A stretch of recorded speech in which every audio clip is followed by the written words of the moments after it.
Assalomu alaykum hurmatli kanal obunachilar, bizni kuzatib o'tgan aziz muxlislar, barchalarga salom. Do'stlar, manzaralarga e'tibor berib qo'yasizlar. Qirg'iziston Respublikasi Issiq ko'l oblastida.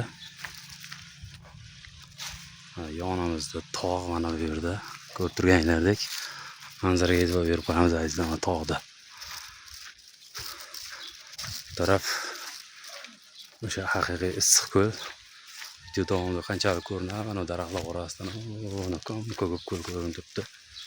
Hozir nasib bo'lsa o'shaga chiqib boryapman. Просто havo super. Bu yerdan azizlar, sizlarga to'lka kislorod yetkazib bera olmayman, xolos to'g'risini aytganda. Vashshi miyalarga dam beradigan manzaralarda azizlarim. Qaranglar, bu qadimiy teraklar.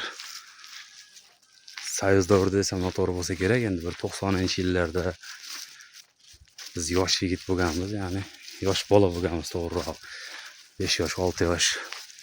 O'sha davrlarda mahallalarimizda, qishlog'imiz ko'chalarida mana shunaqa teraklar bo'lardi, baland. Buni balandligiga e'tibor berib qo'yasizlar azizlar, bu daraxtlarni. Toki zabor o'tib ketayotirib, mana shuga to'g'ri kelib qolgan ekan, zabor terakni ichidan o'tib ketib qolibdi azizlar. E'tibor berib qo'yamiz, qanchalik sizlarga ko'rinyapti. Orqa tomoni raps shekilli, menimcha rosa gullagan. Haqiqiy manzara azizlar. Super manzara просто.